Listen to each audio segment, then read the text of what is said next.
If you're a podcast host, listen up, this one's for you. My name is Allie Jackson. I'm the host of Finding Mr. Height, a dating and relationship podcast that I've been doing for 4 years now, sharing my positive and practical approach to dating that's built on my own life experience. And I wanted to share another experience that I've had, my secret behind monetizing my show. It's called Red Circle, and I was just telling my colleague about how much I love their platform. With Red Circle, not only am I getting a seamless hosting experience, but I also love the support I receive in ad sales. It's not just typical ad sales either. It's targeted opportunities based on my show and my life. And the platform is super simple. You just set your preferences and Red Circle matches you with sponsors that align with your show. You can vet every opportunity and their platform gives you great analytics. More recently too, my Red Circle team has brought me opportunities outside of my podcast on social media to really augment the podcast partnerships, bring them full circle. I just can't recommend them enough. If you want to give it a try, go to redcircle.com to get your free trial. That's redcircle.com for a free trial.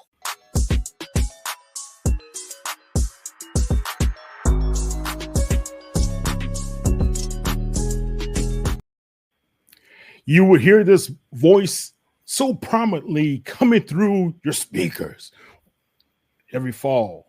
It's about hearing what's happening down there on the hill in Alabama. But, man, he's got some great HBCU blood to him. You know, he's a Jaguar at heart. And, you know, so that means he's good to my heart, too, because my dad's a Jaguar. I grew up a Jaguar.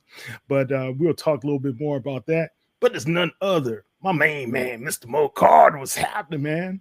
Brother Kyle, I'm doing good, man. Finally glad to be on your show. I know we've been talking about it for like 2 years now. We finally got it going, but that just kind of just shows you that both of us are working a lot and finally we're able to find the time to make it all happen. Yeah, man. Look, you always grinding, so I'm just trying to follow your footsteps and try to see what's going on. What Mo says, man, and you know, guys, look, in HBCU media, there's so much of camaraderie and such appreciation, respect, man. And I appreciate Mo because Mo be sending me some things. I'm like, man, did that happen? What? So we kind of share some behind the scenes information from time to time. But Mo, you got to be excited, especially this upcoming season. Alabama A&M is having all type of changes. You know, you had Dawn Thornton last year with her record-setting year. You have Ty Floyd that's going to be the play-by-play announcer, but you got great Dante Jackson. You have Sam Shea, which has the best name in all football, in my personal opinion. Sam Shea, you know, I'm thinking about I'm going to get you, sucker. So, I got you. But it's some good times that you guys are having there, especially with Dr. Bryant and the PR department with Howard and those guys. They're just doing a phenomenal job. So have you, when you look at all the buzz and all the excitement, what's happening on the Hill and you covering in the newsroom, what's the talk? What's the talk behind the scenes with the other reporters? Well, I mean, primarily people know that I've been here in Huntsville for almost a decade now. I'm actually going into year 10. I know it has been that long. It's crazy just to think that I've been in the business for 16, and it's going into year 10 here in Alabama A&M. And one of the things I made a priority was we were going to cover local sports first. Yes, I know that, you know, in the state of Alabama, you got to give Alabama and Auburn their due.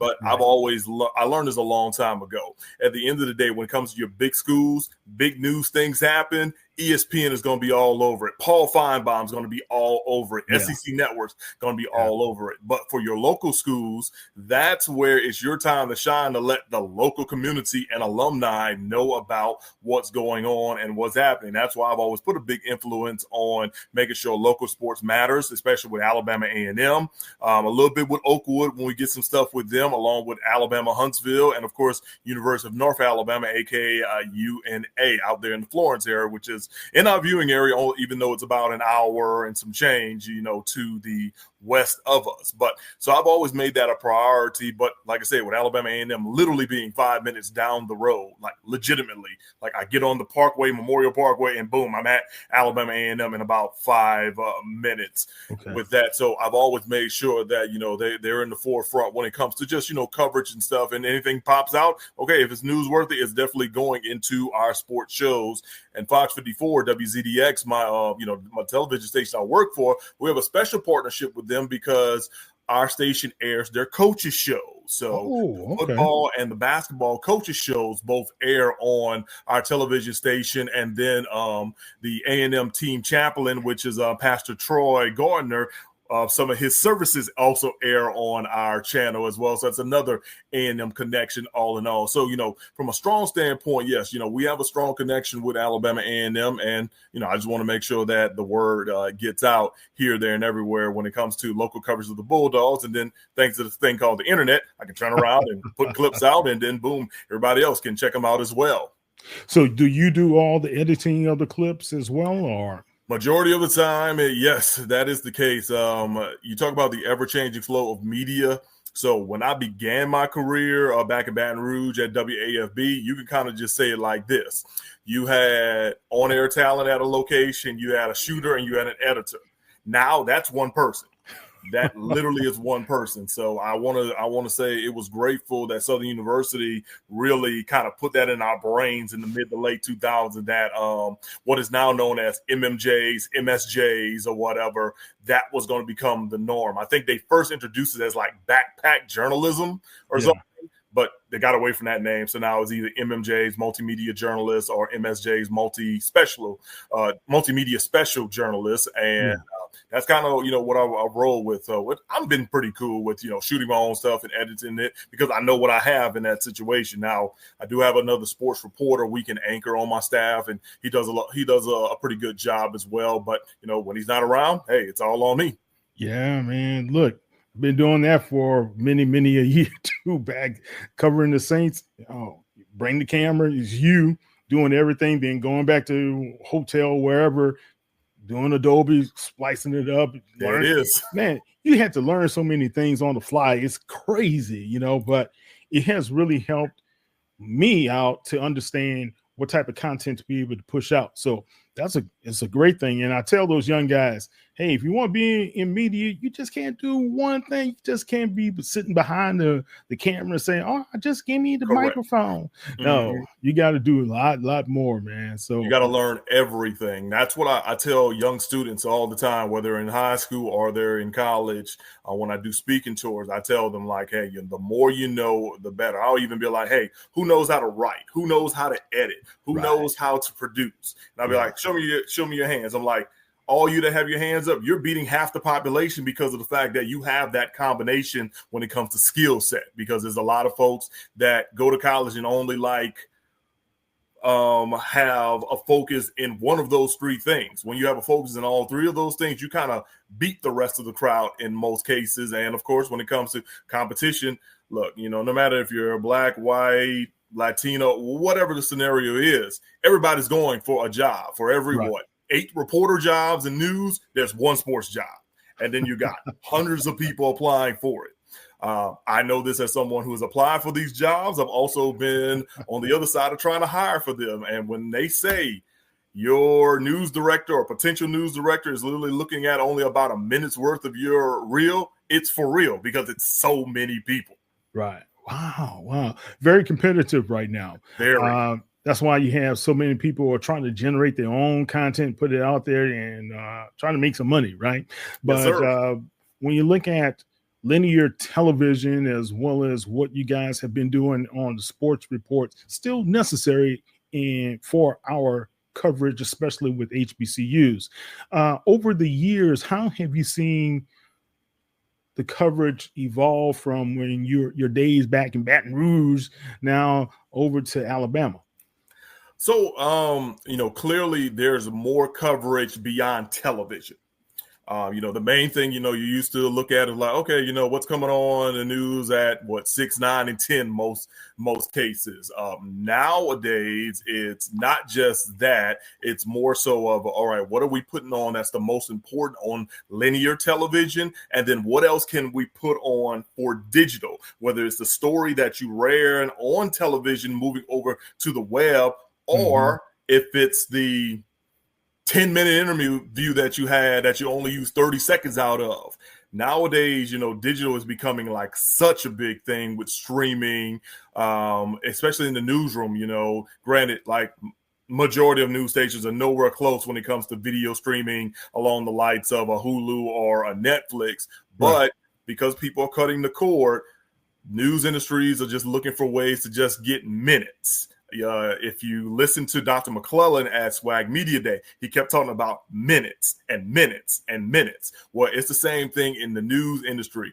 Those minutes all add up. So, the certain amount of minutes that people are watching video on your website, on your YouTube page, or on your streaming app or smart TV stream, those things add up. And that kind of helps when it comes to divvying up certain advertising dollars and revenue and things of that nature. So like now, for example, just like this week, we went to a bunch of high school football media days, and I was approached and just asked, hey, I don't typically do the preview series or whatever, so many teams or whatever days, because we always have to do the college preview. We have an SEC one and a SWAC one that we have to do. But this year I dedicated my time to basically taking those full interviews we have with the high schools, throw them on a timeline, record something, promoting our high school show, and then boom, they've been going to our YouTube page and going to our streaming app. And I'll just say this, I don't know, give or take, if we got like 60 teams, I probably have edited maybe about 40 in the last week and a half,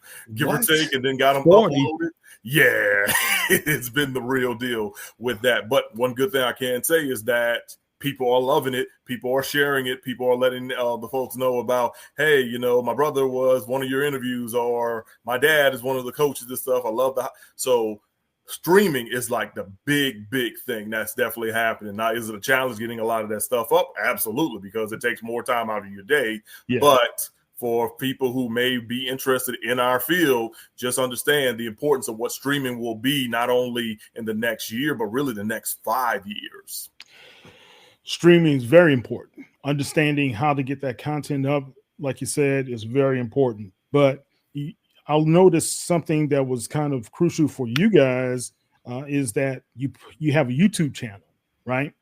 And that YouTube channel, guys, I'm telling you, it helps these news networks out more than ever these days, because everybody didn't gravitate to a YouTube channel. Now it's important that you do have one.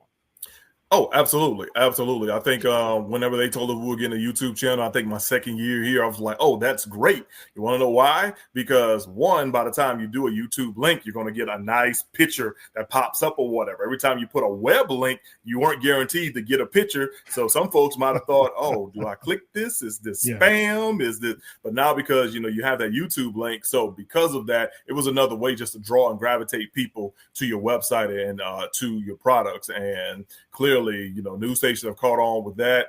Every once in a while, hey, it picks up. It becomes one of those lottery type things. Like sometimes you hit gold and sometimes you just don't. I mean, SEC Media Days a few weeks ago, Kalen DeBoer, the new Alabama head football coach, we uploaded his stuff. I think in the first 4 hours, we had over 28,000 views, Lane Kiffin had 6,000 views in about 2 or 3 hours. But then you turn around and we posted Arch Manning. He only had a couple hundred views. So it just depends in most cases. But yeah, like I said, it's very, very important that that television stations, do utilize that that YouTube, those YouTube numbers and those YouTube links, because when it comes to digital, all those numbers matter and all those numbers count.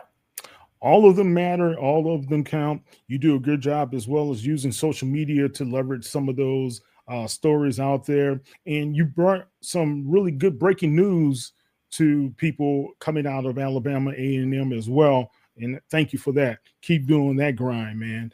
No problem. Now let's transition over to this season.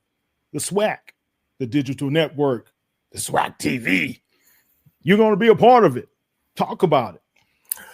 Yeah, well, I'm very excited to be a part of some of the broadcast teams that are bringing you a number of games this year for SWAC TV. It's something that's been in the works for a number of years now. And one thing I know Dr. Cullen had kind of said, and you can go back and find this at, from Media Day, he said that it was one of those things where they just did not want to put it out there just so quick.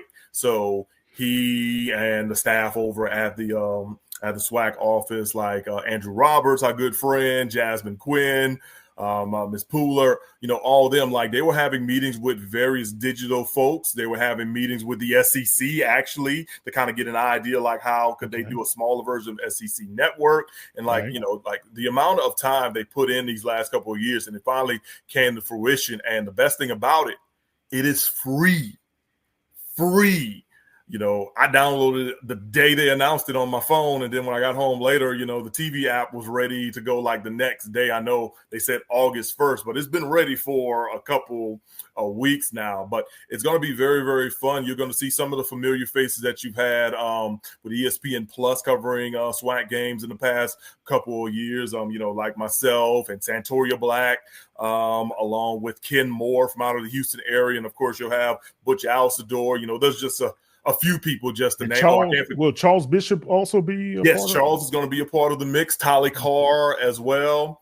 And then there's going to be some other folks. And only reason I'm even naming these folks because I'm working with them on various whatchamacallits. But you'll see them all pop up. It's going to be pretty cool just to see. And also the production are scheduled to be at a high level. I hate to say it, like it won't be ranky-dank.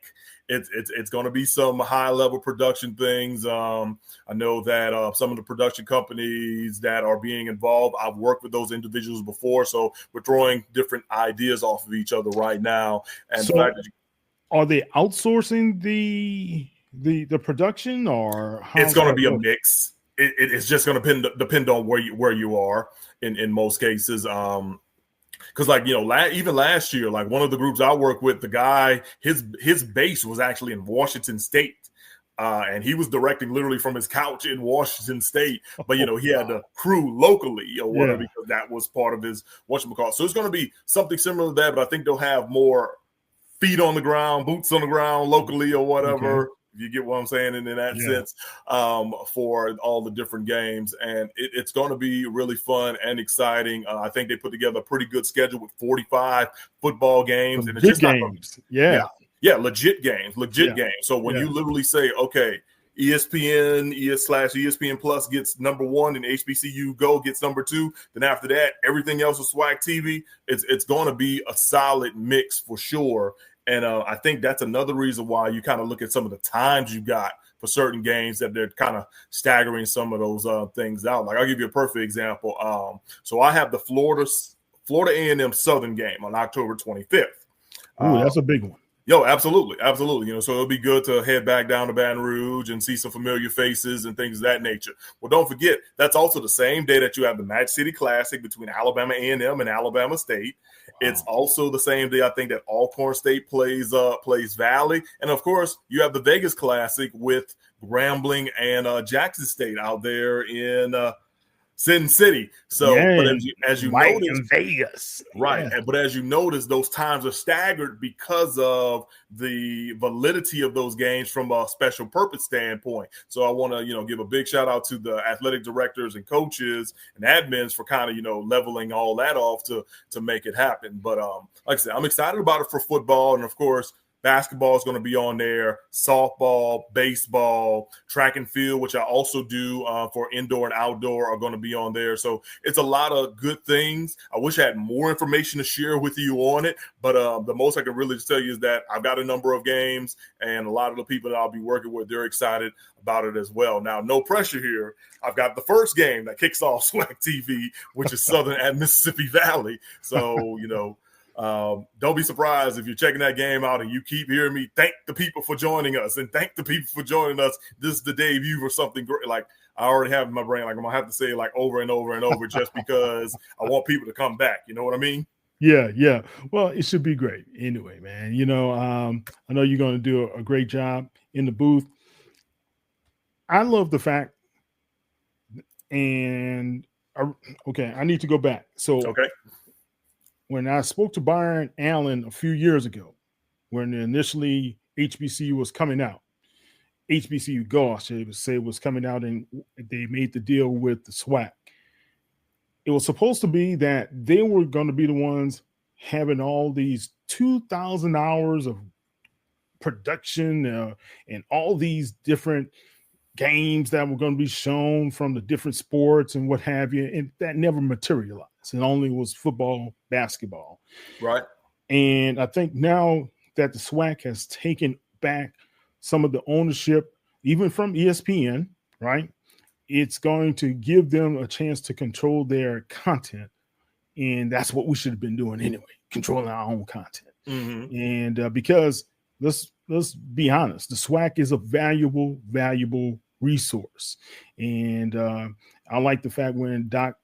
McClellan said, hey, we're going to have those 1984 games when these guys are playing these guys. And right. I mean, that's the type of stuff people want to see and go back on and see Mo in his heyday over at Southern playing in the Bayou Classic or whatever, you know? So those are seriously is very important. And I love it. I love the whole concept.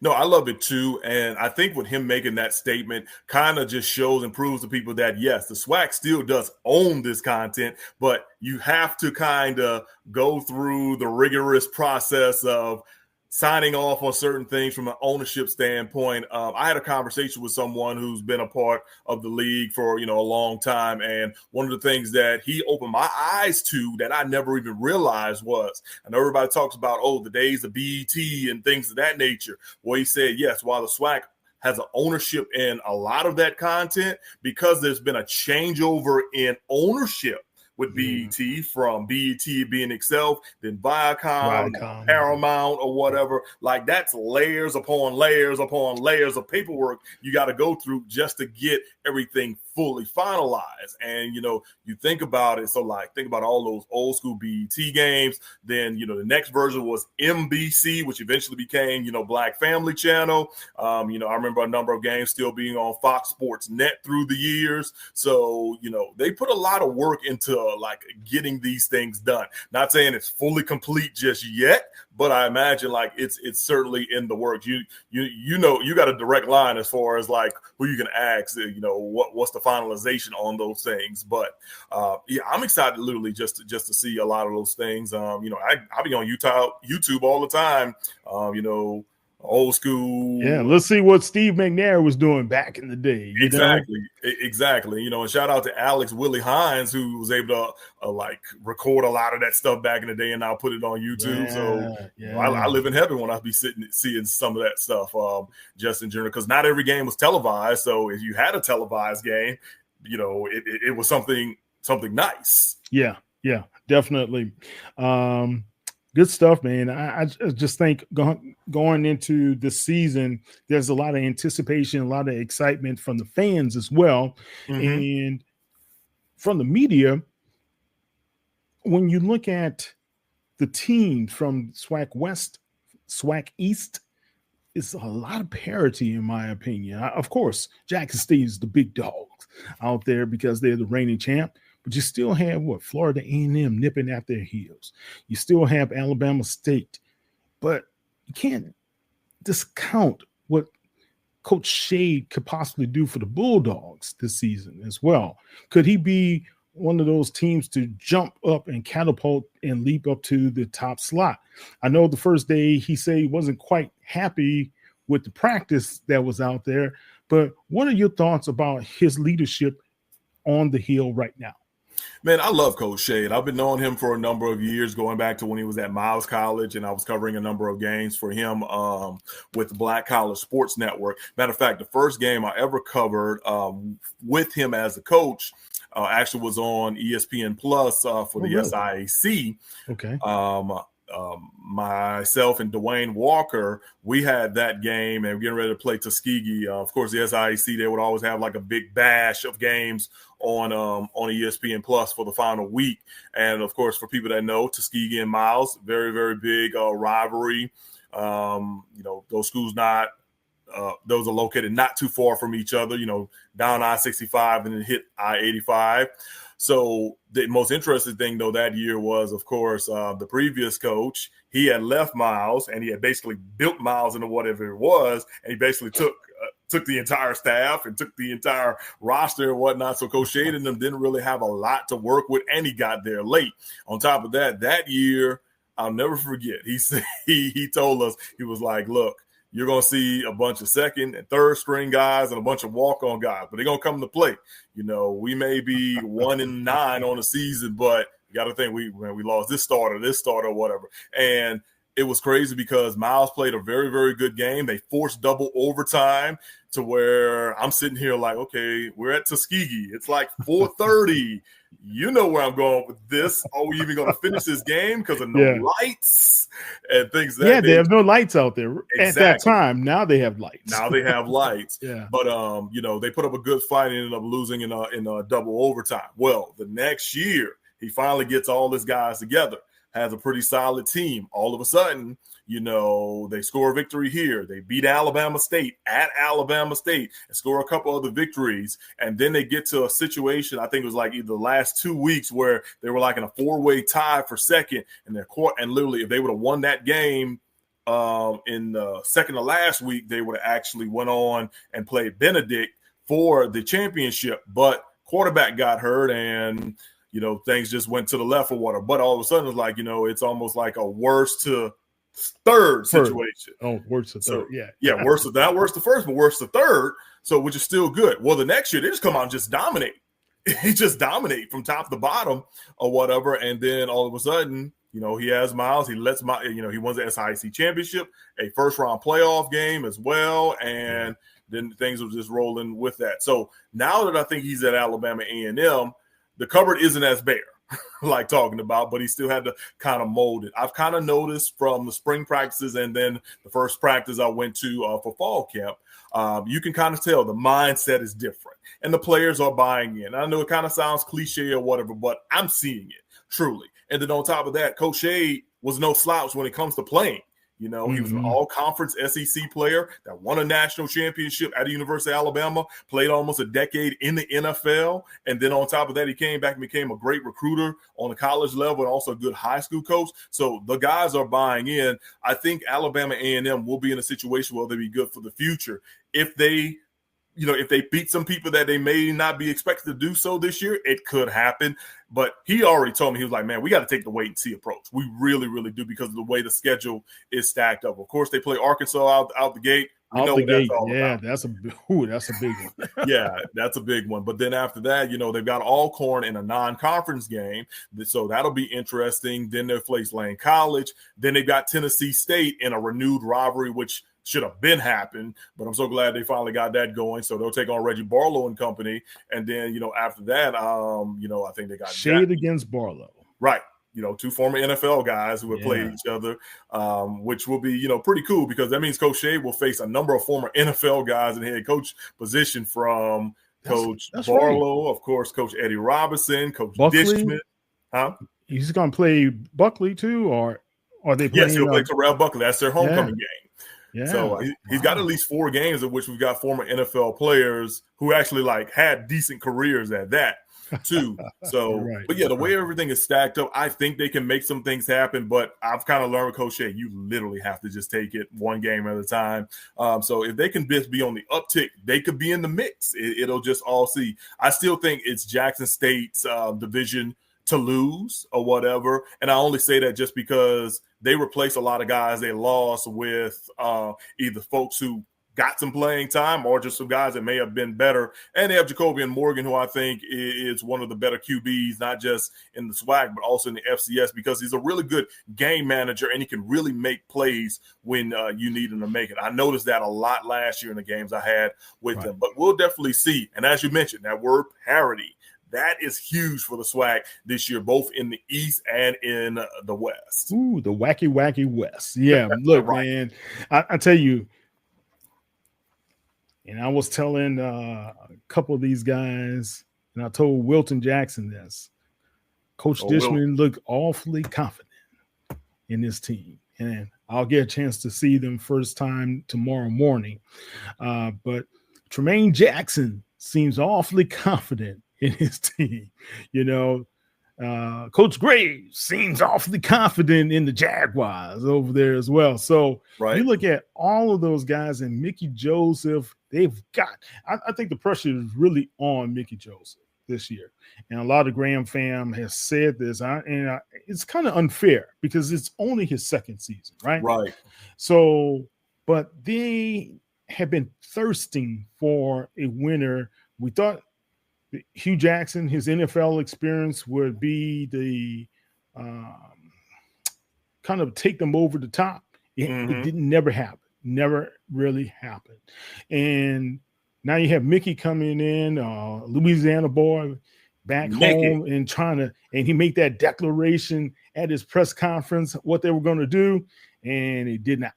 So I think right now you have all of that, Mo. It's got to be something positive. They have to have a winning record, and they got to win that Bayou Classic. I'm telling you that now.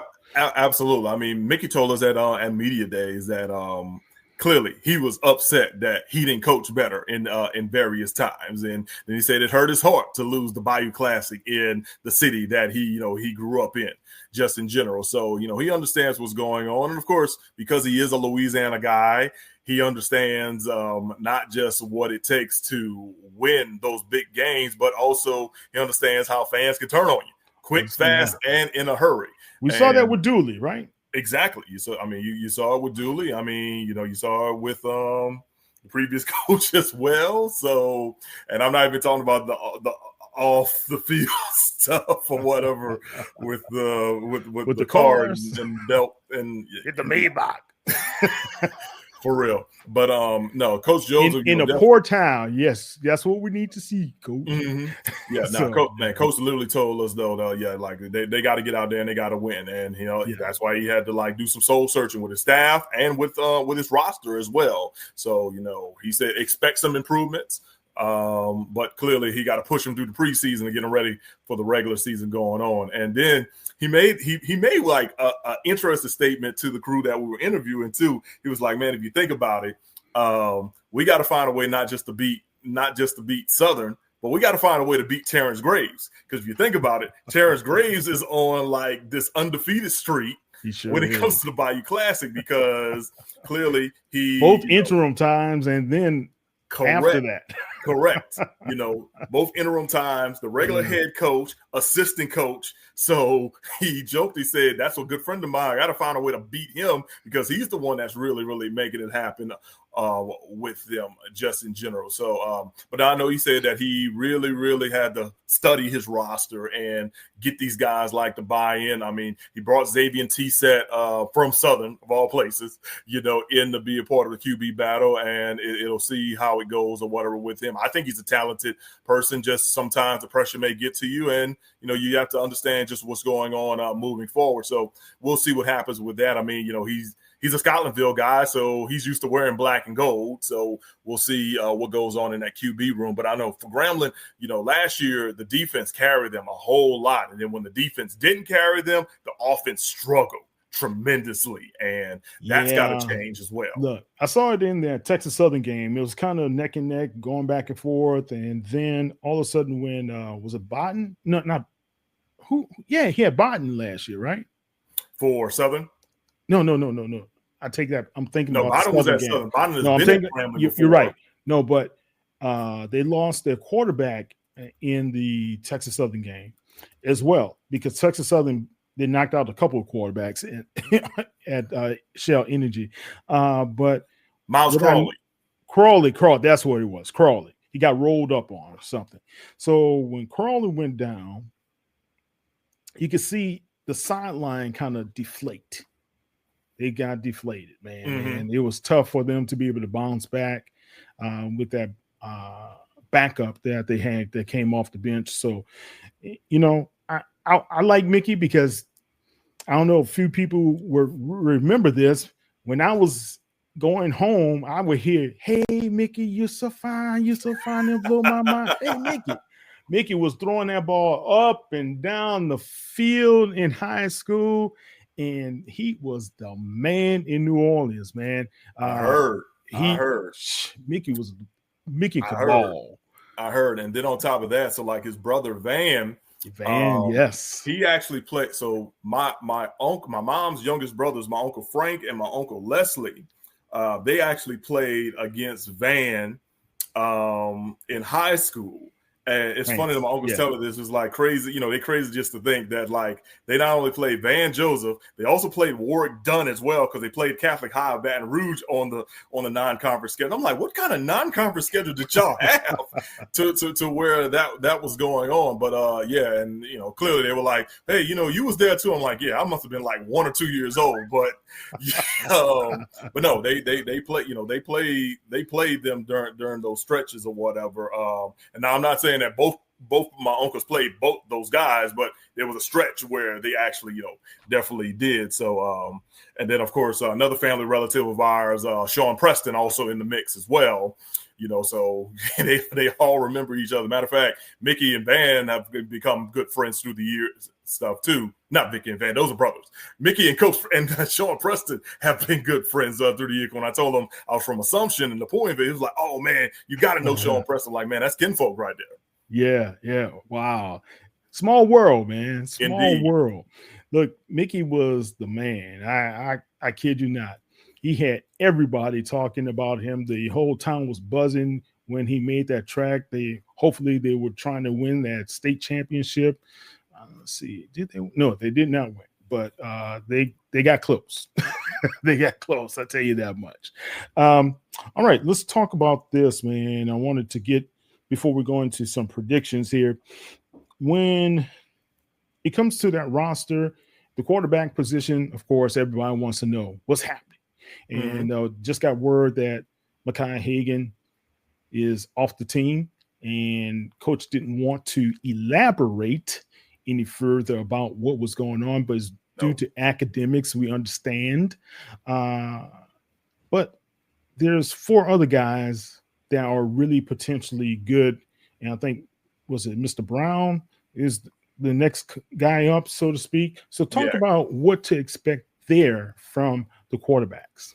Yeah, so Cornelius Quad Brown is definitely the front runner in the clubhouse. You know, it's funny. He's actually started the season the last 2 years for Alabama A&M, but you know, just due to either poor decision making early on in the season or just inconsistency is why he found himself in a situation where he had to you know, split time. But he's really done a lot of good work in the offseason. His leadership skills have really helped out when it comes to, they've enhanced. And you could tell, like, he's that first guy in the locker room, first guy on the field, last guy to leave. Literally saw that the other day. The only people that were still on the field by the time he left was the guys that you probably saw in the background rolling because they showed up to some meeting late. And when I tell you that brought fast flashbacks back, I was like, oh, yeah, I remember them days. You know, you don't want to do that too many times just in general. But no, man, Brown's, you know, a very athletic guy, tall, lanky, strong arm, and he's very competitive. He's very confident as well. He made a joke. He was like, look, I'm going into my 7th year as a collegiate athlete just due to transfers and injuries and things of that nature. So he was like, I better do something at this point in time.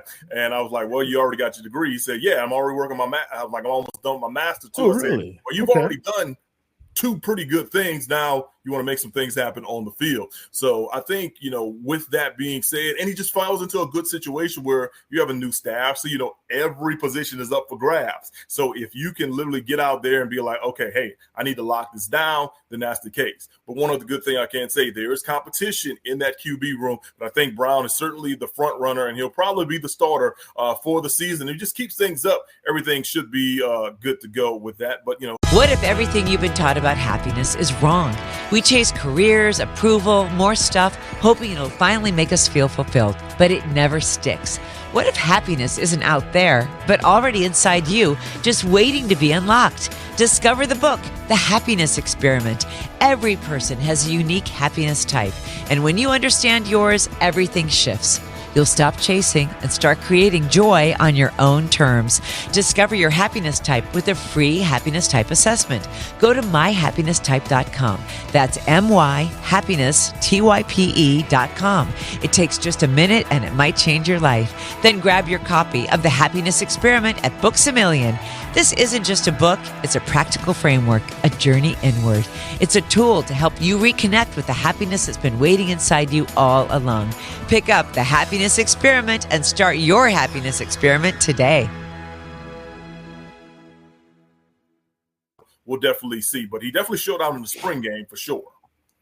Well, good to hear. If you had to point to two different qualities that make Sam Shade a lot different than Coach Maynor, what would those be? All right. You talk about two guys that's like on the different end of the spectrum.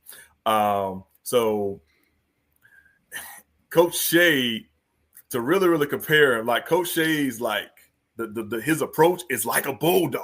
Like he knows, he kind of builds himself up to and be ready to attack when needed. Okay. But also another thing I do like about Coach Shade was, not just the fiery intensity that he has, but he'll give you a whole lot of credit for doing everything 100%. Then he's going to get on your butt for not doing it 110% because that's not how they drew it up. So I did like that about him. Don't get me wrong. Like Coach Maynor, was pretty good with the X's and O's and things of that nature. You just kind of see just a different plight of things when it comes to what Coach Shade is doing and really his staff as well.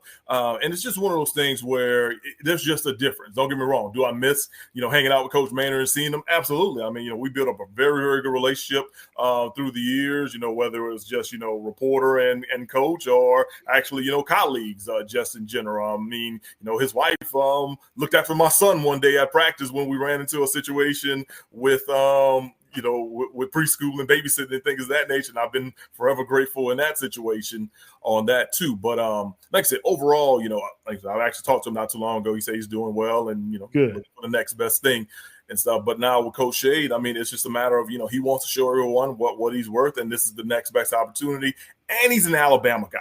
The state, not just the state of Alabama, but also an Alabama Crimson Tide guy. So there's going to be a lot of people who are non-HBCU fans who are going to be rooting for Sam Shade and the Alabama A&M Bulldogs this year, on top of the fact that he's from the Birmingham area.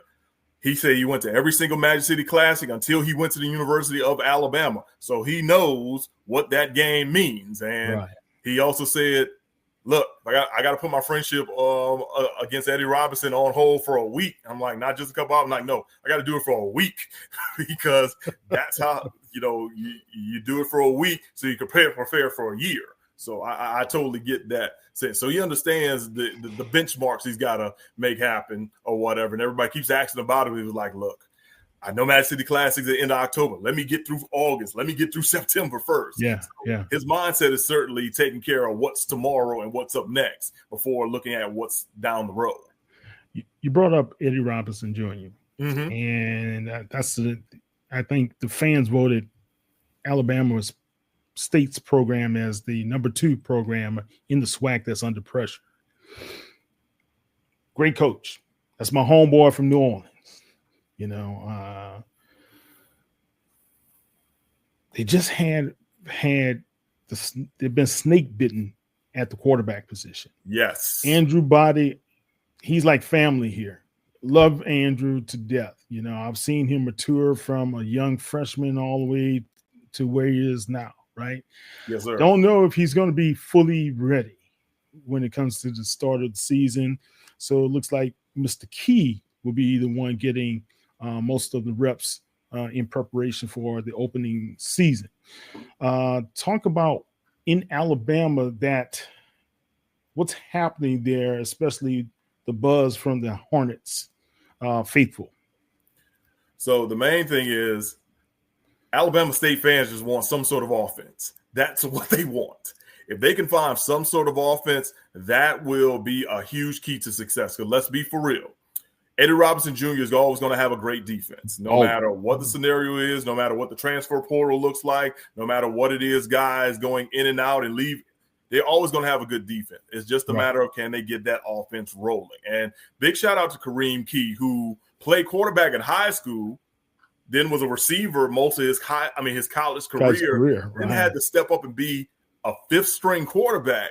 And, he won some games for him, but clearly you still saw that at the end of the day, he was still young and he still had to learn some things. So I'm glad that he'll be in the mix once again. Clearly everybody wants Andrew Body to be 100%, but if he can't go, from a health standpoint, at least for sure, you have an experienced QB who's been in the mix, and then they have an ultra competitive quarterback room as well, with some pretty good receivers and some pretty good running backs too.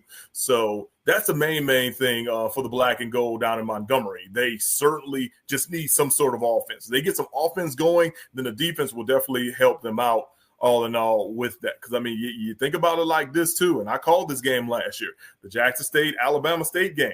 Alabama State was literally in that game all the way to the late half of the fourth quarter, right, when, they got pinned back and then they got the safety and things of that nature. But, they were moving the ball on Jackson State, but it was more of the ground and pound. But when you got in the third and long situations, it wasn't working out the best way it could from a passing standpoint. I mean, if Alabama State, though, wins that game, you change a whole different situation in the SWAC East division last year, and it becomes okay, now Jackson needs some help scenario. So it's not like Alabama State isn't battle tested. It's just a matter of, can they get over the humps or whatever. But of course, injuries are a part of the game, transitions are a part of the game, right, and we'll just see what happens with that. I mean, I know they start off early. They went to camp pretty early too, because they've got UAB out the box early on, so on a Thursday night. So that'll be very interesting. But I think Coach Robinson, man, he's probably just putting pressure on himself because he wants to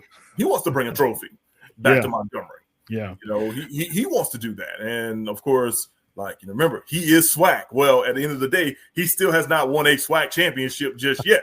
So because of that, I know that's something that he is certainly has an eye on, and he wants to do it. On top of that, you think about it like this. The men's basketball team just won a SWAC championship with Coach Madlock. Coach Bean continues to dominate on the track and field scene. So now I'm pretty sure people looking at football like, all right, what y'all doing? What's next? Yeah, exactly. What's up, baby? What's next? Yeah. What's next? Well, God, that's a lot to really consider. Yeah, but I still believe, because I've heard both sides, just leave Coach Robinson alone. Y'all gonna be all right, guys. Just leave him alone. All right. We talked about Jackson State, number one in the SWAC East.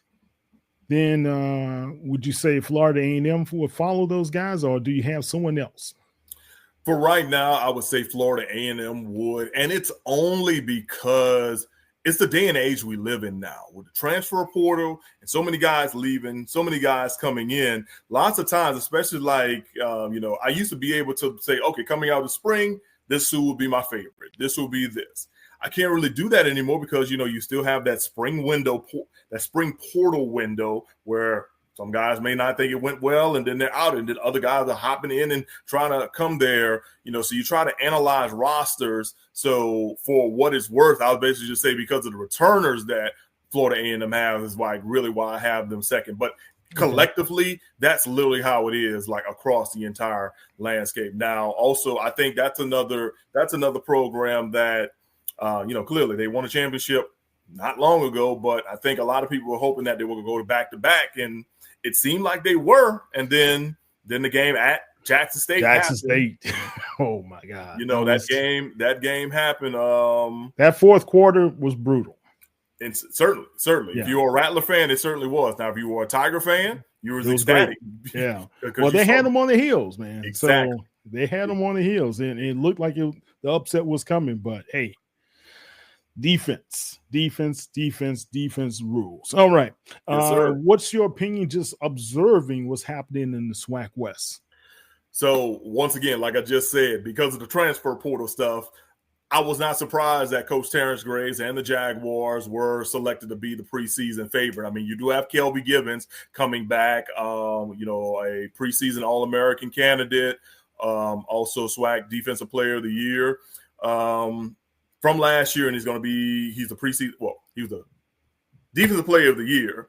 Then I think he was an All-American. He was the co-defensive player of the year last year, right? Yeah, along with the guy from Grambling, right? Right, exactly. Yeah, and then on top of that, I know he was the box-to-row defensive player of the year as well. So, yes. Yep. So, for sure, their defense is going to be, is going to rally around him or whatever, and it's going to create opportunities where he gets double and triple team. So who else is going to step up? I've noticed that Coach Graves added a lot of folks in the trenches, a lot of big guys on the line and some guys with size, in the linebacker room and, of course, in the running back room as well. So, And I think also, Woods, the QB who started the last two games, I say last two games of regular season, including the Bayou Classic. I think it's his job to lose when it comes to being the starting QB. But that QB room also has competition that we've been talking about. It's funny that, man, almost like 60% of the SWAC will have QB competitions this upcoming year. That's why you didn't see a lot of quarterbacks at SWAC Media Day. Right. Because of that. So I think that's going to be something of interest. But also, you talk about pressure, just little chats I had with Coach Graves. I kind of got like, look, I understand it's time for me to not just get this team to a championship, but win a championship. Let's get to Atlanta. I could kind of check his demeanor when it was for the MEAC SWAC challenge, like, hey, we want to start here and we want to finish here. So those mindsets have definitely been instilled in these guys, and we'll see how it goes or whatever with that. So I wasn't surprised that Southern was picked to win the West, but I think that's because of the returners that they have.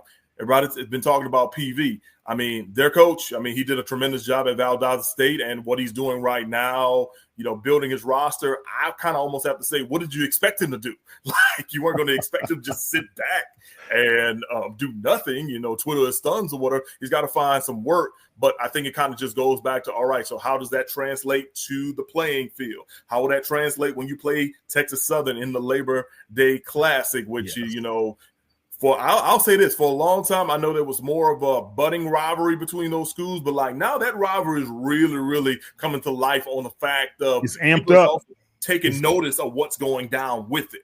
Yeah. And I think that's going to be something that folks will have an eye on this upcoming year with that. I think also Texas Southern will be much improved just because of what I think Coach Dishman, he said it best. He was like, they lost X amount of games by this margin. But if you pinpoint this point in the game, it changes the trajectory. So because of those things, I think at the end of the day, they're learning from their mistakes. So yeah, the West will be wild, and the West will be wild. Let's just say it like that, and it'll be fun times though. Yeah, nothing but fun times. But look, I have to say this, guys. The Cardiac kids, they had 3 games that they came back to win at the end. That win in PV and the win over at Texas Southern brought them back to life and gave them life in representing the SWAC West Division. And remember, Texas Southern had Southern beat. I was right there at the end zone. I'm watching it. I'm thinking, take the safety. Chris Dishman decides, no, let's kick that off right in deep in your end zone. You're still going to give those guys less than 40 yards to even come down anyway to try to win the game. If you take the safety, at least have a chance of pinning them back a little bit further. Correct. So and when I asked the question, I said in the press conference, Coach, did you consider taking the safety? He said no. Absolutely, just definitively no. That was not the case. All right. Last couple of questions before we let you go.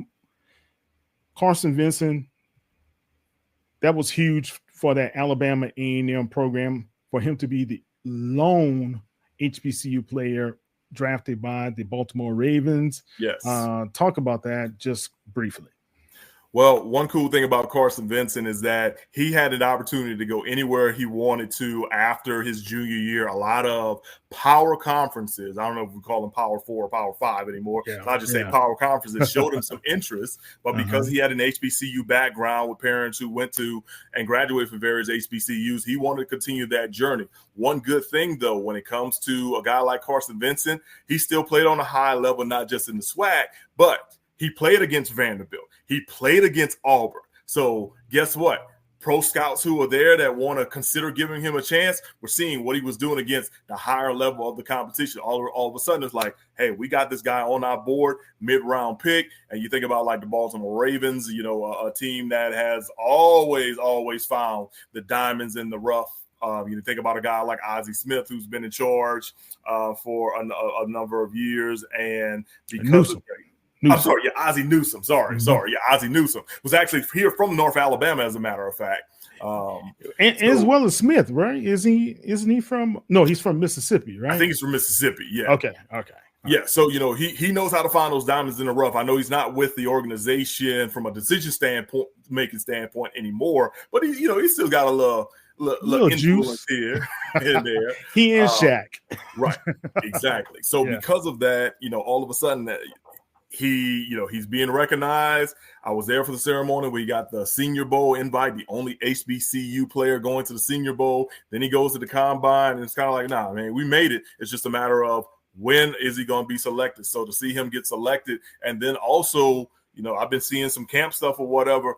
Not sure if he's going to be in the starting rotation yet, but he's going to push some people to be there. He's got good size. He already's got his degree, so he's got a good head on his shoulders, and he listens. That's the best thing Coach Manor said about him. It was like he was never shy about, oh, man, I messed up. All right, I'm about to redo this, re-rack this, and then on top of that, I'm going to do better. Like he understands what it is to make a mistake and then learn from your mistake quick, fast, and in a hurry. So it was very exciting to see Carson Vincent, get drafted, represent HBCUs and represent the SWAC, and now he's with the Baltimore Ravens. Yeah, his old OC, Coach Taylor, told me, he said he's just a great person, Kyle. He is. He's just great. He's one of my favorite kids. So gotta love that. Okay, last question, Mo. How's the family? Family is doing well. My wife and I, we are getting ready to celebrate a wedding anniversary number 11. Oh, look at us just hanging out like we didn't have a kid that weekend, which we did not. He was with grandparents. So, no, we're doing well. She and I are getting ready to celebrate wedding anniversary number 11 coming up in November. Congratulations, man. Thank you. I tell people all the time that I owe Southern University 3 things: opportunity to play football, the great education, and that's where I met my wife. And awesome. It's been a wonderful journey. Of course, we have our little one, Morrell Carter III. And he continues to be a handful, but in a good way. He's our little blessing for sure. Yeah. And he's getting ready to go to the pre-K circuit, so it'll be some good stuff happening. He's already excited about going to school, which is real cool. And so those things are just working out well or whatever. You see that was College Sunday a few months ago, and of course we all had to represent with the SU Jag sweaters and pullovers and stuff. Yeah, so it was real fun times and good stuff. So like I said, overall family is doing great, and then that's collectively local. Of course, I also have a set of twin daughters who are in the Lafayette area playing varsity volleyball at Como High School. So really, good luck to them. Got a chance to see them play a lot during the summer with travel ball. And I'll just go ahead and just say this. I used to hear people talk about, oh yeah, it's this and that. Like until you really travel, you don't understand it just in general, and like how much work and intensity goes with it. But I'm very excited about the young ladies that they're becoming as well, and of course their little brother loves always spending time with them when they get a chance. So kudos to them. They'll be sophomores this upcoming year. Wow. With that. So but I got to go back to my wife real quick. The former Lakeisha Adams from East Feliciana Parish of Louisiana. Certainly. East Feliciana, man. You bringing back some memories with these names. Yeah, she's from the Clinton Jackson area, as a matter of fact. Really? Mm-hmm. Yep. Matter of fact, one of her uncles and aunts went to school with Doug Williams or whatever, back in high school and whatnot. I can't tell you exactly which one because there's a whole lot of them, but somebody did because, clearly they're like, oh yeah, I know Doug, and things of that nature. But no, big shout out to her because, she's been along with me practically this entire journey of my professional career. And on top of that, she's made some trips, but also, she's been the one to just be the biggest cheerleader and, hype me up when it may seem like during a broadcast or something that I may not seem or whatever be a little down here or there. And I've always appreciated that. I tell you, like those little text messages that you'll get are always just awesome. Just in general. And of course, she's dealt with me for all these years. So there's always been some good stuff. I've always been appreciative of it. With that. So, like I said, it's been good stuff. And as I mentioned, our son, he's a COVID kid, it only took a pandemic for us to have her. Yes. He was born in 2020. So what an amazing time that was. Look at him, man. I love this picture. I love. Yeah, that's just awesome. Yeah, man. Look, he does not shy away from cameras. I'll tell you that for sure. He's got the flair. He's got it. He's got it, man. Indeed. And when they say you never meet a stranger, and that's kind of what he is. I'm trying to wean him out of that because of the world we live in nowadays. Don't do it, man. My son was like that as well. Mm-hmm. Kyle was like that, and it helps them also when they get older to know how to talk to people and navigate. Just keep encouraging him, of course, not to be able to do anything crazy, but just keep encouraging. No, right? Absolutely, man, absolutely. I mean, and that's what that's what people did with me. I mean, I was basically the same, and I get that from my dad's side of the family. Like, anybody on my dad's side of the family will just sit there and just literally have conversations with you, and we ain't never met a day in our life. But also, I think that's kind of a South Louisiana thing too. So yeah, that's true. That's true. Something else. What year did you play at Southern? So I was at Southern from 2006 to 2009. I played in the 2006. Well, let me go back. I was on a team in 2006, but of course I transferred from Nicholls State. So, transfer portal didn't exist back then. So I had to set out a year. So something back then, golly, how many guys lost playing time just because of that? It was a lot. Let's just say that it was a lot. But of course, the situation was just completely different. But yeah, I played 07 and 08. Had a chance to play in 2009, but I just wanted to graduate and just build up this career and whatnot, because don't get me wrong, like as much as I love football, I knew the pro situation wasn't going to be for me. That's why I really, really went into making sure that I did my work with local radio stations like Q106 and WXOK in Baton Rouge, along with, doing work for Channel 9, WAFB during my senior years. And eventually, once I graduated, I got those jobs, and now I've been in the business for a long, long time. And it's been some good stuff, but man, just being at Southern during those times, it was an interesting time because, of course, Louisiana universities in general were going through those funding cuts with Bobby Jindal being in the office, but we still made it through. Still made a lot of things happen.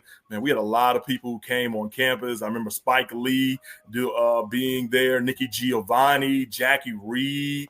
All those were like part of the speaker series that the university would have. Of course, you go back to the BET Black College Tour days. I remember them swinging through, and I was a host for one of those years. Okay. With that, had a commercial going on from just me getting the opportunity to do that. And then, of course, playing football, playing in the Chicago Football Classic. That was pretty cool. And, of course, Bayou Classic. Back then, the Gulf Coast Classic against Alabama State. Was something else really, really. So, lots of good memories, lots of great friends. As I mentioned, I met my wife there, and, a lot of good things. And on top of that, like when it comes to generational situations, so you look at my sister and I, from we're fourth generation. Out of those four generations, 3 of the 4 generations graduated from HBCUs. Okay. Yeah. Wow. If you go back, so my great-grandfather and great-grandmother, the Reverend John C. Wickham Sr. and my great-grandmother, Minerva Wickham, they graduated from what was known as Straight University at one point. Yes, my aunt graduated from Straight. Okay, yeah, they graduated in the 1890s. He graduated from the 1890s. He got his divinity degree along with some educational certifications. She got her education degree, and he was a preacher, and she was a teacher and stuff for a number of years. So of course, eventually that school merged with another school and became Dillard. Yeah, So you had that. Then when it comes to a bunch of their children, my grandfather, Reverend John C. Wickham Jr., he got a degree from Leland College out there in Baker. Of course, no longer in existence, but people know that that's where Eddie Robinson graduated from. So he got his from there. Of course, my great aunt, his sister, Dr. Katie Wickham, she was a beautician, had Katie's Beauty School in New Orleans. She graduated from Xavier. And of course, she was on the NAACP board and met Dr. King and did all sorts of things or whatever with him. So, so they did that. Now, my parents had an opportunity, but because they were graduating in the early 70s, desegregation situations were going on with a lot of PWIs. So the PWIs were trying to get their enrollments up. So lots of minority scholarships started going out to a lot of folks. So that's why my mom just basically just went down the road and just went to Nicholls State and just made it happen. I had a couple of aunts and uncles who kind of in that same period kind of did the same thing or whatever. And that kind of helped me go to Nicholls State for a little bit or whatever. I don't want to get into my whole recruiting thing because we ain't got enough time to be talking about all that right now. But, after just spending some time there, I actually won a championship with Nicholls in 2005, Southland Championship. I just wasn't feeling like the fit was there for me. Okay. Or whatever. Then Hurricane Katrina happens and my mind was just all messed up. And eventually, I looked at some other schools and lo and behold, Southern University came calling thanks to a childhood friend of mine who was playing football named Cleveland White. He basically set me up with Coach Richardson and set me up with Coach Graves to come speak with them or whatever during the spring. And they brought me over to the communications department. They let me meet a bunch of people. And then eventually Coach Graves introduced me to James Verrett, who used to work at WAFB for a long time, and now you see him on doing various games with the SIAC. And I mean, really, the rest is history as far as like building those relationships. So that's why I'm definitely another reason why I'm forever grateful on that. And when people talk about, you supporting your HBCU pride stuff all the time, yes, I am, because it's what's made me and it's what's made my family, be great. And we've always been very, very big supporters of historically Black colleges and universities. So, shout out to, the Southerns of the world, Alabama States, Alabama A&Ms. I have a cousin who just graduated from Clark Atlanta not too long ago. Really? Yeah. Our family has a number of HBCU grads here and there. And then I always mess with some folks too. Majority of them are Southern Jags, so like they were the ones in the old school Winnebagos and all that going here and there. Never understood how in the world we could go to like a Southern game, tailgate all day, game kick off at 7. Somehow we catch the whole game, go home, and then still be ready for church the next morning. Yeah. The next morning, like an hour away, but still be ready to go to church and stuff. But it was always, good stuff with, with my family members from whether the Grangers, the Barrios. Oh wow! Yeah, good names, good old Louisiana names. Yeah, the Sylvesters. So we always, we're always in the mix and whatnot. Now the ones that for some reason wanted to go to Lincoln Parish, kudos to them in that situation. I tell folks all the time, like, I'm cool with Grambling folks. I just don't like it during Bayou Classic week. That's it. Yeah. Look, man, my dad's of course Jaguar. My uncle was Grambling. My godfather was Grambling. My godmother was Grambling. Mm-hmm. And they were just getting their tails beat all the time. And I kid Doug about this.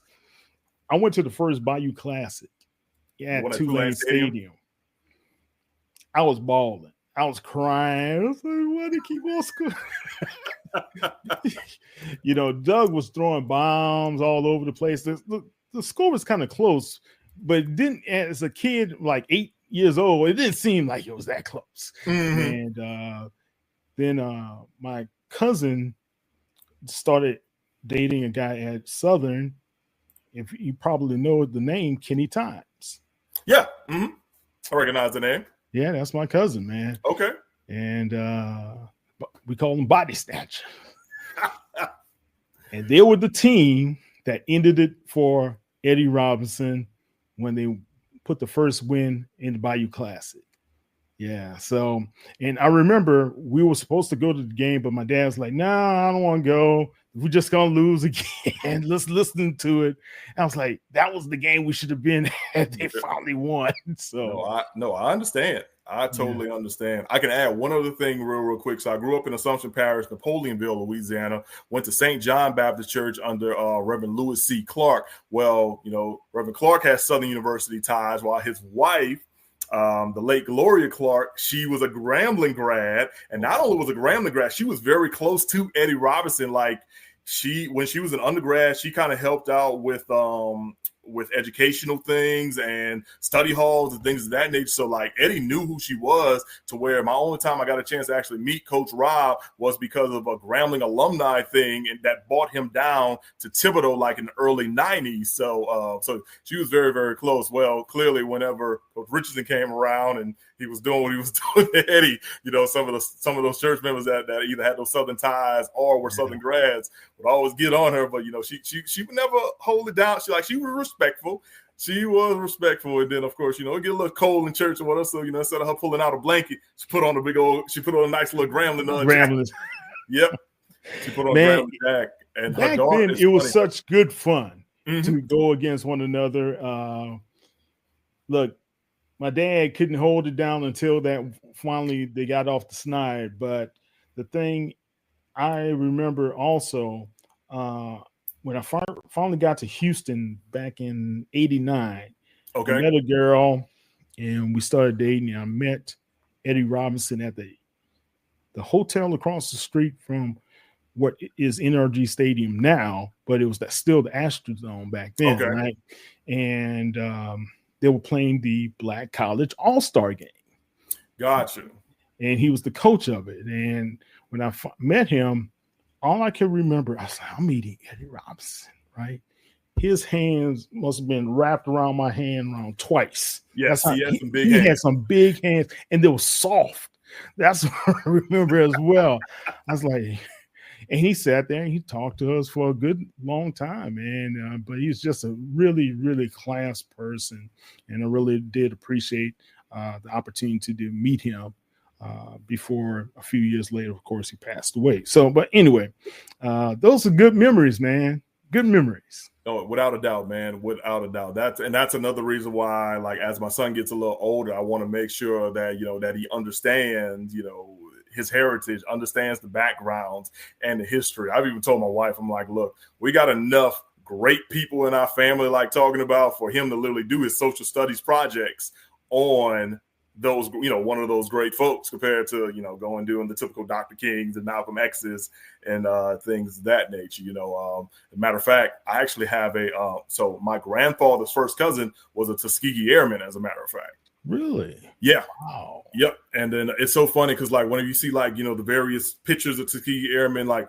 for years I used to be like, I used to see that and I'm like, those guys look cool. And then later you realize, oh wait, that's my relative right there. And so it's pretty cool in that sense. And I'm so that's just another thing. But I want to continue to just instill value or whatever with him with that, to understand those situations. Of course, we can go on and on, but of course, the time ain't there in that situation. I'll leave you on this.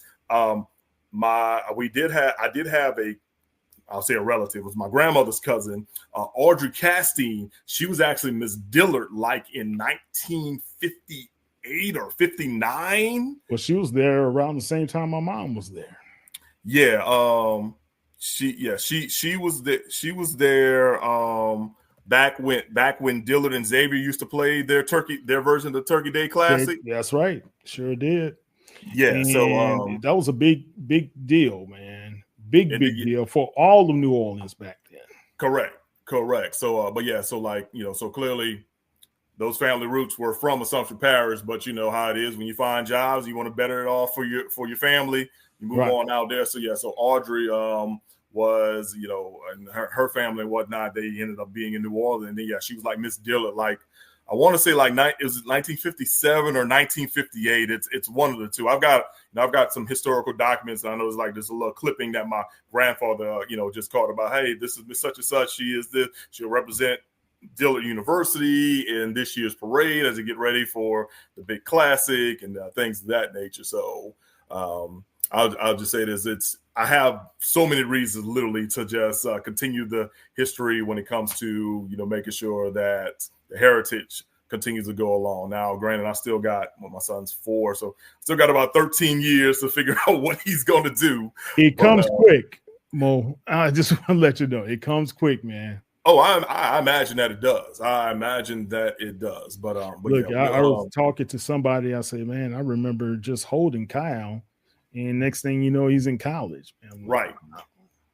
That time passes really, really quick. Indeed. All right, Mo, tell everybody how they can find you out there on the Wide Web.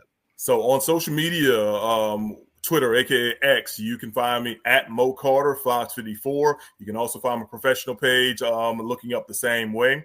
For my daily content, you can head over to fox54.com and hit the sports tab. We mentioned YouTube. You can also go on our YouTube page, Fox 54 Huntsville, Alabama, to see, what we do with our local schools along with our SEC schools. And hey, it's still baseball season, so we've got the AA Rocket City Trash Pandas still happening here too. And I'll do this. We talked about digital earlier. If you really, really want to see me, you can go on your smart TV and download the Fox 54 Plus app, and you can check all that out as well. And that's for all the local coverage we do here in North Alabama and the Tennessee Valley.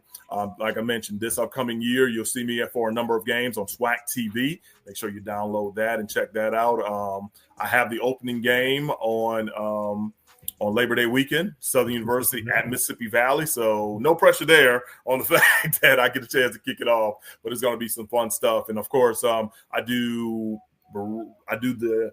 the digital video play-by-play for Alabama A&M men's and women's basketball. So that continues on with myself and Coach Van Pettaway. So we'll have that rolling. I imagine that the way SWAC TV is set up, we'll still be on that.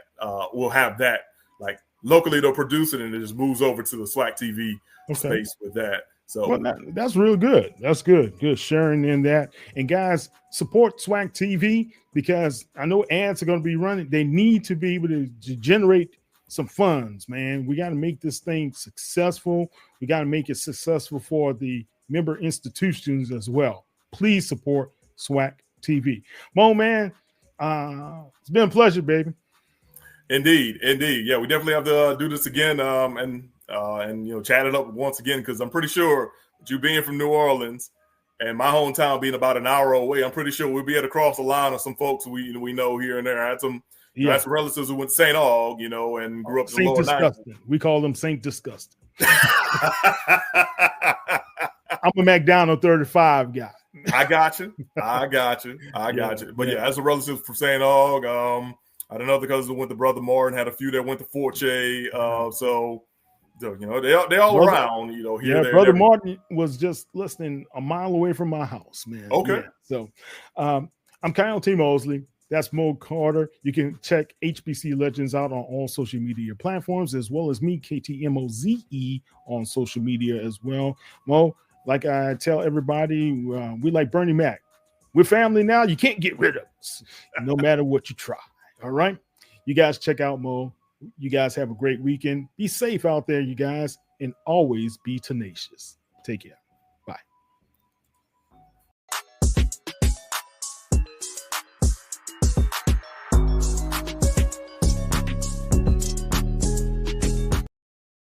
If you're a podcast host, listen up, this one's for you. My name is Allie Jackson. I'm the host of Finding Mr. Height, a dating and relationship podcast that I've been doing for 4 years now, sharing my positive and practical approach to dating that's built on my own life experience. And I wanted to share another experience that I've had, my secret behind monetizing my show. It's called Red Circle, and I was just telling my colleague about how much I love their platform. With Red Circle, not only am I getting a seamless hosting experience, but I also love the support I receive in ad sales. It's not just typical ad sales either. It's targeted opportunities based on my show and my life. And the platform is super simple. You just set your preferences and Red Circle matches you with sponsors that align with your show. You can vet every opportunity and their platform gives you great analytics. More recently too, my Red Circle team has brought me opportunities outside of my podcast on social media to really augment the podcast partnerships, bring them full circle. I just can't recommend them enough. If you want to give it a try, go to redcircle.com to get your free trial. That's redcircle.com for a free trial.